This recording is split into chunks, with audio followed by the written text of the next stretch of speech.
Hello again. I'm Bernie Miklasz. Of course I am. And this is The Bernie Show. Of course it is. Presented by DraftKings. The crown is yours. I write 5 columns and do 5 videos each week here on STL Sports Central, my new home, and I'm loving it. You can catch me frequently on KMOX FM 104.1 or AM 1120. I join Katie Wu of The Athletic on her Cardinal Territory video at least once a week, often 2 times a week, and do a weekly podcast, usually on Monday, with Will Leach. It's called Seeing Red.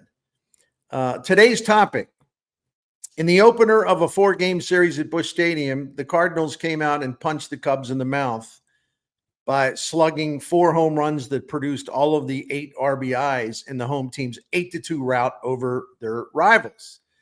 In a related note, and I'm going to get to this later, in a related note, people need to hush up. They have to absolutely hush it up with the false narratives about how things are so tough for the Cardinals to hit for power at Busch Stadium. Oh, Busch Stadium takes all the power away for hitters. You're going to have to hit a bunch of singles to score.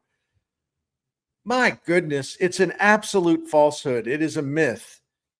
Factually incorrect, adamantly incorrect. And I will give you all the numbers later here in the Bernie Show. All right, now back to the fact that the Cardinals whomped the Cubs in the opener of a 4-game series. We were wondering, well, how would the Cardinals measure up against that great and powerful Cubs offense that came into the series ranked second in the majors, home runs and runs per game, and 4th in slugging and OPS? Well, the Cardinals, you have to say, responded to the challenge with authority. They out-homered the Cubs 4-0. They won the game by 6 runs. And while the Cardinals were beating up on the young Chicago starter, Ben Brown, the Cardinals got an outstanding start from their young starter, Matthew Liberatore. Libby allowed 6 hits and 2 runs in 7 innings of work, and by going so deep in his start, Liberatore enabled the Cardinals to have a fresher bullpen available to them for Tuesday night's game. And depending on what happens tonight with Michael McGreevy back on the mound to start for the Cardinals, a more rested bullpen could go in the final 2 games of the series. It could carry over, not only to Tuesday, but Wednesday, maybe Thursday. We'll see. The bullpen, as at least going into Tuesday, is in good shape. But how about that home run derby for the Cardinals? That was pretty funny, and it was fun, and it was entertaining. The 4-homer blitz came from Lars Nootbaar, Brendan Donovan, Alec Burleson, and Nolan Gorman. The lefties were just crushing it last night, the left-handed hitters. All of these homers, all 4 of them, were 2-run shots. 3 were hit with 2 outs in an inning. This cannonade went very quickly, with the 4 Cardinals going deep in a span of only 12 appearances that covered parts of the 4th, 5th, and 6th inning. That's pretty good. 4 2-run homers in 12 plate appearances. Pretty good. The Cardinals really didn't need to peck away at the Cubs with these little dinks and bloopers and tricky ground balls. I don't have time to research this, or I should say I didn't have time to research this, and I apologize. But I think the Cardinals, they had to hit the ball harder last night than we've seen them hit in a game all season. I don't know that to be factually true. Once again, I didn't have time to really look that up today, but I do know this. This was a ballistic hitting performance by the Cardinals. Listen, the Redbirds put 29 balls in play, right? And and that includes the home runs, even though they're not in play. You know what I'm saying. And according to Statcast, 20 of the 29 balls that the Cardinals hitters put in play left the bat at 94 miles an hour or higher. 13 of the 29 were clocked at over 100 miles per hour. I mean, seriously, that's some pretty I mean, I'm just laughing at this because, again, Bernie, that Busch Stadium, it really hitters can't hit there. You know that, right?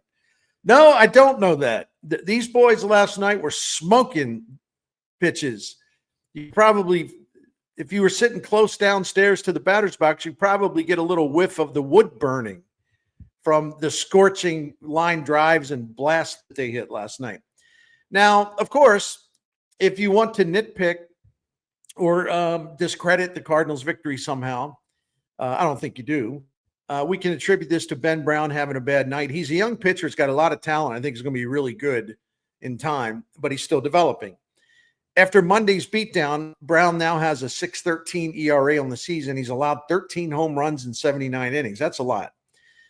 So it's not as if the Cardinals went nuclear last night on the 2016 version of the Cy Young Award-winning Jake Arrieta. Okay, I get that. But it's also true that Brown came into the start against the Cardinals with a 3.80 ERA and only 3 home runs allowed in his 4 previous starts. So the Cardinals did their work. They had a good game plan. They did their job, and they blasted away. Tip of the cap to you. This is an important series for the Cardinals. I think their players have confidence in themselves and each other, and this team may get down in terms of winning and losing. They may go through some ruts, but I've never really believed, except for maybe just a little during that long losing streak, maybe just a little, where their confidence wavered or their energy level dipped. You know, I think even the best teams get demoralized a little bit here and there. I think the Cardinals have kept that to a minimum. I really do.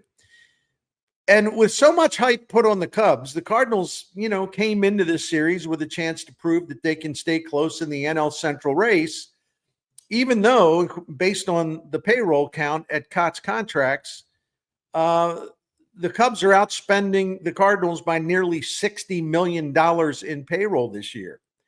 And this series is the first opportunity for the Cardinals to basically send a message to the Cubs by saying, hey, here we are, and we're not going anywhere. Now, of course, that remains to be seen, and I still think the Cubs will carry the day and win the division. But that really doesn't matter what I think. I know this. I love this team's collective attitude. I think they thrive on people being skeptical of them. They love being the underdog, and they love rising up and biting the big dogs, right? And so with the win in the first game, the Cardinals need only one more victory to have a series split with the Cubs. And if they can win 2 of the next 3, the Cardinals will have a 3-1 series victory. I wouldn't get cocky about this because the Cubs are the best road hitting team in the National League this year. I'm sure that they're going to do some damage before they leave town, right? How much, we don't know. That's why they play the game, right? But so far this season, the Cubs have had a better offense when playing away from Wrigley Field. I got more on that later as well. I think we know this much. These 2025 Cardinals will not back down from any team or any challenge. We can't always count on their performance to be consistently good. That's both on offense and pitching. But we can definitely count on the Cardinals to stay resilient and mentally strong. They're really admirable in that way. The Cardinals, after all, have done a hell of a job recovering from their 6-game losing streak that we saw not that long ago. And I'm not going to sit here and be a phony liar. When they were going through that time and they looked terrible, and, it was part of a longer stretch where they weren't playing all that great. I was thinking, they probably took their best shot, and not that they're going to fall apart. Not that the Cardinals are going to end up with a losing record and be a joke and all that. I never thought that. But I thought, well, they got the hot there for a while, but that probably was more of, an aberration rather than reality. I said it, and if the situation was the same back then, if we could go back in time, I would say it again. But that's the beauty of this team. They don't care about what other people think outside their clubhouse. That includes fans. It includes media. It includes anybody nationally. It includes Cubs fans. It includes everybody who just thinks that there's some little flash in the pan, right? So they've done a hell of a job recovering from that recent 6-game losing streak. Since then, the Redbirds are 7-2 in their last 9 games, and they have won 6 of their last 7 games. A team that trailed the Cubs by 7 games in the standings a week ago, exactly a week ago, has cut the Cubbies' lead in half. And they have a chance to do even more of that over the next 3 days. The difference in this recovery, this offensive recovery, or I should say the difference in the recovery, even though the starting pitching has gotten better, but the St. Louis offense has really picked it up and have made a difference. During this 7-2 stretch that they're in, the Bats have averaged 6.2 runs per game. And in the 9-game uprising, the Cardinals have slammed 15 home runs and slugged 437. We are seeing booming production from more than just a couple Cardinals. Quite a few are jumping in and, popping big hits. Most of all, it's been Alec Burleson. In the team's 7-2 stretch, the big man's got 4 home runs and 12 RBIs. And I think he's hitting 360. In the last 9 games, the Cardinals have gotten home runs from 8 different players. Burleson's got 4. There were 2 home runs each from Nolan Arenado, Wilson Contreras, Lars Noot, Nolan Gorman, plus 1 home run apiece from Brendan Donovan, Ivan Herrera, and Victor Scott. Look, again, not going to be a phony. I certainly have questions about whether this Cardinals offense can keep rolling, especially if they're going to continue along this path of, well, we've got to give Jordan Walker 550 plate appearances or whatever. At some point, and we are in late June, you have to prioritize winning more than runway work, okay? So the way that Ali Marmol puts together his lineup will be very crucial to the notion, or crucial to whether the Cardinals offense can continue to function at a high level, rather than having too many automatic outs in the lineup, or easy outs, I should say. So the inconsistency is still a problem, which explains why the Cardinals are rather ordinary if we just judge them by one stat, OPS, where they rank 15th in the majors. Now, there's nothing wrong with ranking 15th among 30 teams, but my point is, if you want to look at a stat, another one would be batting average, batted balls in play. The Cardinals have a high BABIP, as we call it, and maybe over time that's going to come down, which means it'll be harder to score runs, especially if they're not hitting home runs. But their OPS is ordinary, which isn't bad. It's just it's literally average. So you can look to that if you want. But on the other hand, this team is tied for 7th in the majors in runs scored per game, also ranks in the top 10 in batting average, on-base percentage, and also top 10 in their performance when batting with runners in scoring position. In my second and final segment of today's Bernie Show, I want to talk to you about one Cardinal strength that is constantly and bafflingly overlooked. And we saw it again last night, what I'm talking about. But first, a message from DraftKings and about their daily Pick 6 fantasy game. If you think you know Major League Ball, you think you know the Cardinals, you think you know the Cubs, and this is the sport you're into, then it's time to put your brain to work, put the knowledge to use, and win some big cash prizes in the daily Pick 6 contest. In DraftKings Pick 6, you just focus on the player or pitcher stats. You select anywhere from 2 to 6 players. You choose whether the individual player will go higher or lower on a specific stat set for his next game by DraftKings. I'll give you an example. For tonight, Michael McGreevy will start the game for the Cardinals.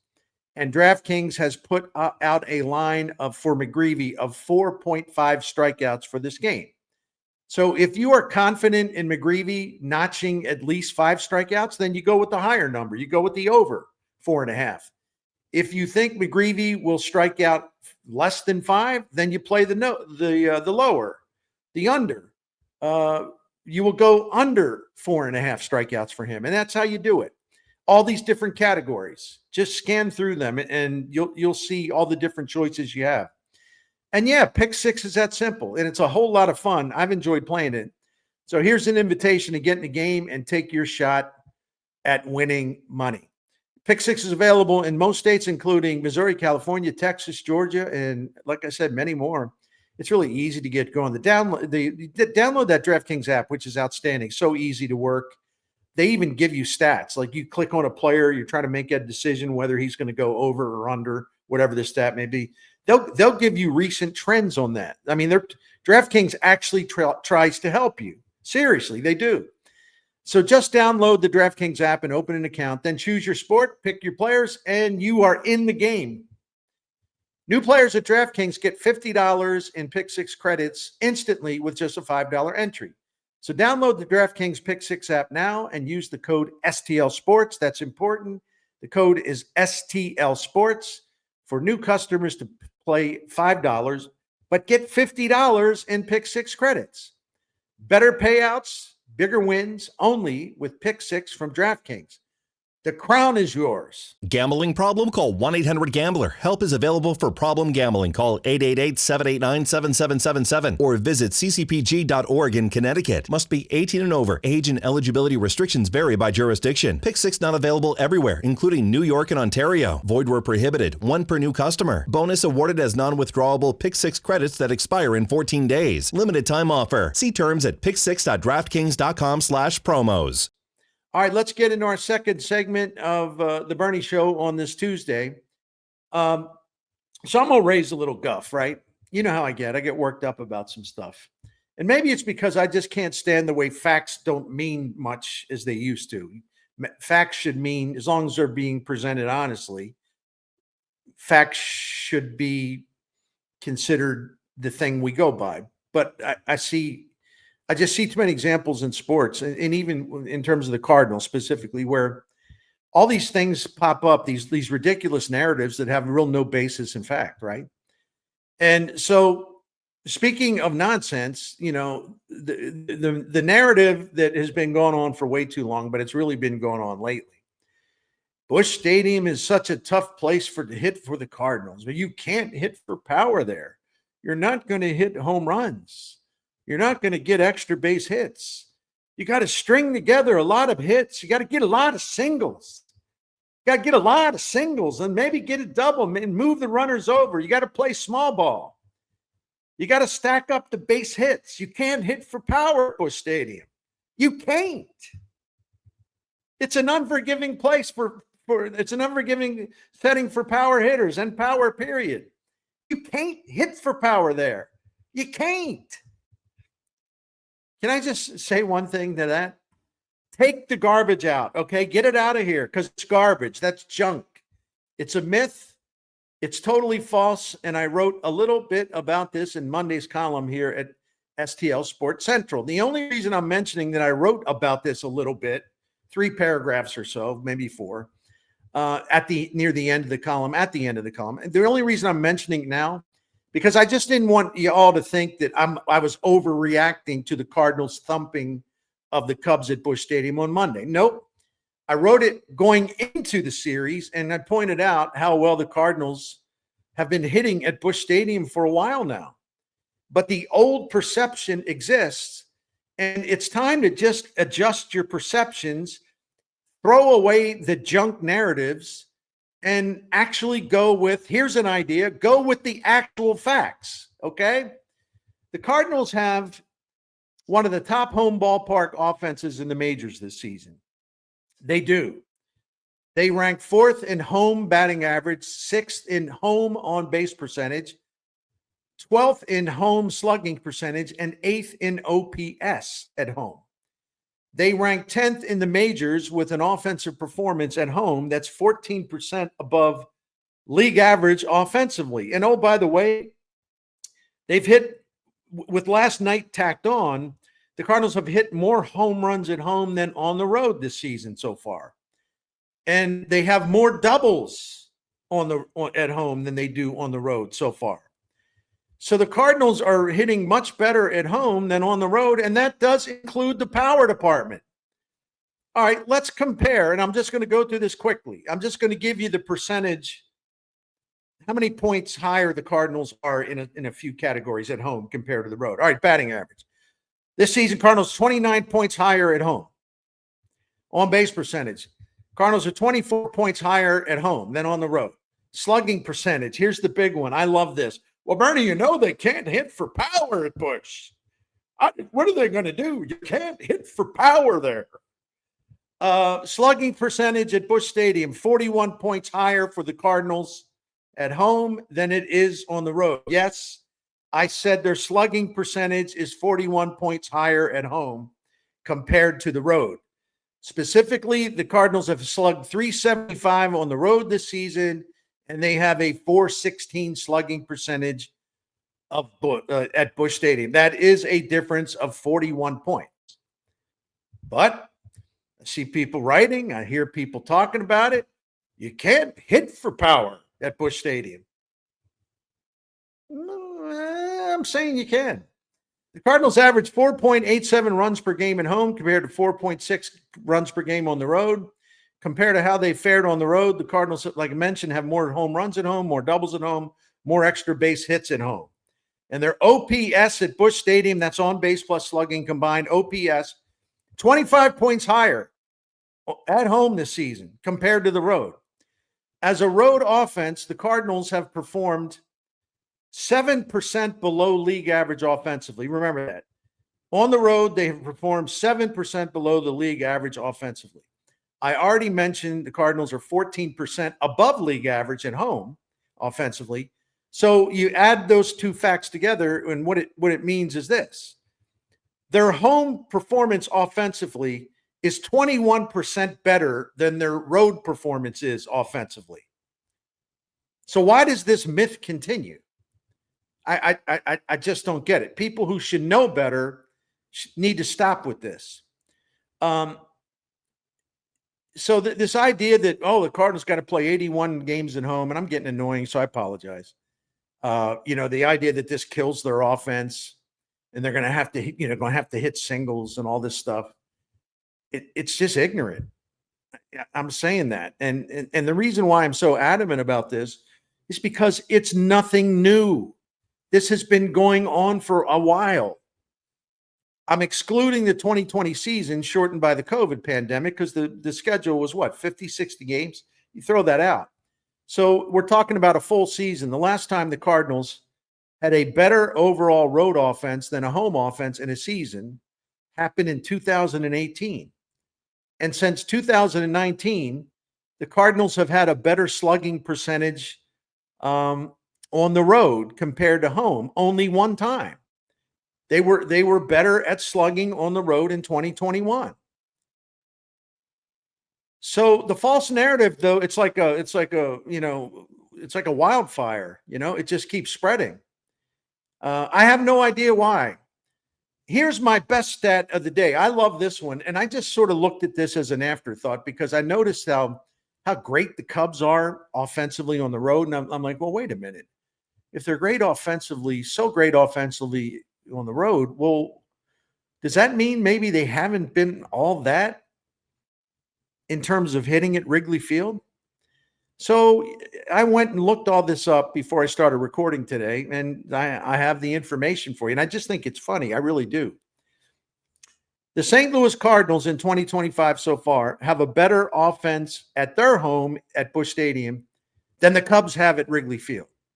Now, this will actually, don't hurt yourself if you're going to faint. I'm only kidding. If you're going to faint, get to the fainting couch. Don't fall over.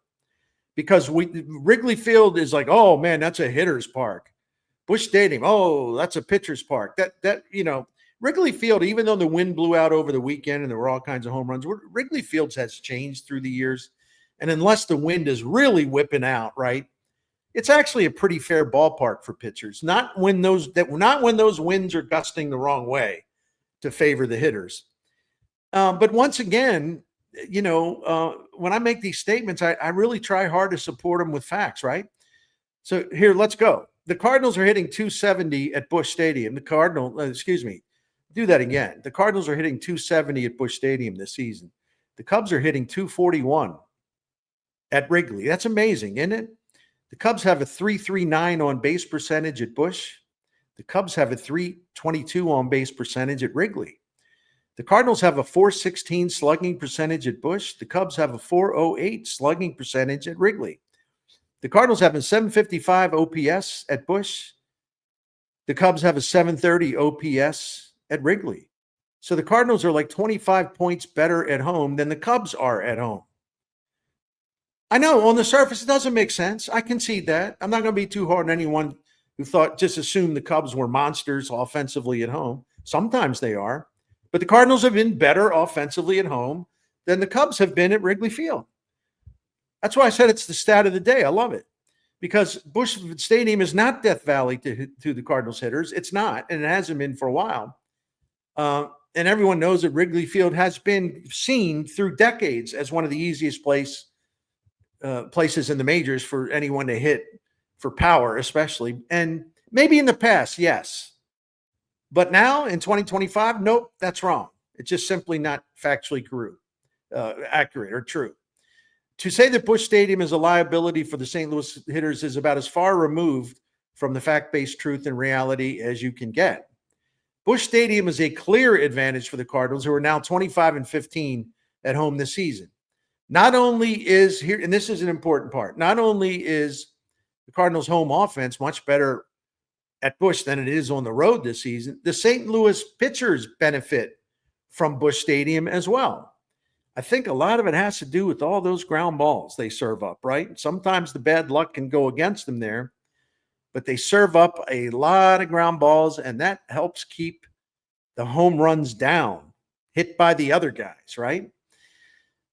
The Cardinals' team ERA is lower at home than on the road. Their rate of home runs allowed per 9 innings is lower at home compared to the road. Here's a good one. This season at Busch, St. Louis pitchers have allowed a slugging percentage of .366. On the road, the slugging percentage against them is .407.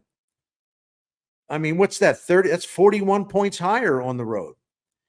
I think the Cardinals, again, a lot of it has to do with getting good ground balls, a lot of ground balls, home or road. Ground balls play anywhere. But I also think the Cardinals have a little bit of an inside advantage because they know how to pitch at Busch Stadium. They know, like, location is huge. They know that you're going to have to work the outer edges of the strike zone, or you have to get it way inside in the strike zone. And the Cardinals, I mentioned this before, so I'll mention it again. In terms of the thing we call when we refer to pitching as location, the Cardinals are in the top 5 in the majors in terms of locating their pitches. So I don't think they serve up the meatballs that makes it easier for teams to hit home runs at Busch Stadium. Oh, some days, yeah. Not all 81 games will be the same. You know, the opponents will go off every now and then, but it's usually because the Cardinals throw a lot of bad pitches. They do a good job of pitching to the edges. They really do. So maybe we should spend, here's an idea, because you might be thinking this by now, and I'm almost ready to wrap this up. The only thing about this I don't understand, because again, I know that the Cardinals are much better hitting at home than people realize. This has been a particular pet peeve of mine for a while. No, I have no life, to answer your question. But it leads me, and probably you, to this question. Why is the St. Louis offense so mediocre on the road? I really don't understand that. And I would have to do a really deep dive, and I'm not sure I really want to, because I want to see it play out a little bit. But this offense is crummy on the road. I mean, they have their occasional outburst, sure. But if you look at the way this season's playing out, I have to, you have to declare without hesitation, Busch Stadium is one of the team's strengths in 2025, because the Cardinals hitters do better there, and opposing hitters, when they come to Busch, do kind of The Cardinals pitchers are better at Busch than they are on the road. So you get the best of both worlds, right? The Cardinals muscle up offensively at home, and their pitchers pitch their best at home. And that explains why, I think, pretty sure, that explains why the Cardinals are 25-15 at home this season. And you got to kind of appreciate the irony about this, right? This season, the Cardinals ranked 13th in the majors for average tickets sold for home games. Until now, the Cardinals have never ranked lower than 6th in tickets sold at home since the current Busch Stadium opened in 2006. That's okay. The fans, it's their money. They can do what they want. But even, I got to admire the players even more, and the coaches and everyone down on the field more, because even if these people have to do it with limited fan support and all of those empty seats, the Cardinals players, they care. Yeah, they want the ballpark filled. Don't get me wrong. They would love that. But they don't care from the standpoint that they're doing what they can and what they have done to create their own home field advantage at Busch Stadium in 2025, whether it's packed, half empty, or has a real small crowd size. They just get after it. They're not sitting there looking at empty seats. They play ball, man. And I really admire that team for just blocking out a lot of stuff. Noise, lack of big crowds at Busch Stadium. They block it all out, including their losing ways when they get into a rut. They block that out too and get back at it. Really like watching this team. That's all for today's Bernie Show. Thank you all for watching. Please subscribe, hit the like button, leave comments. I read them. And I want to thank DraftKings for supporting the Bernie Show here on STL Sports Central.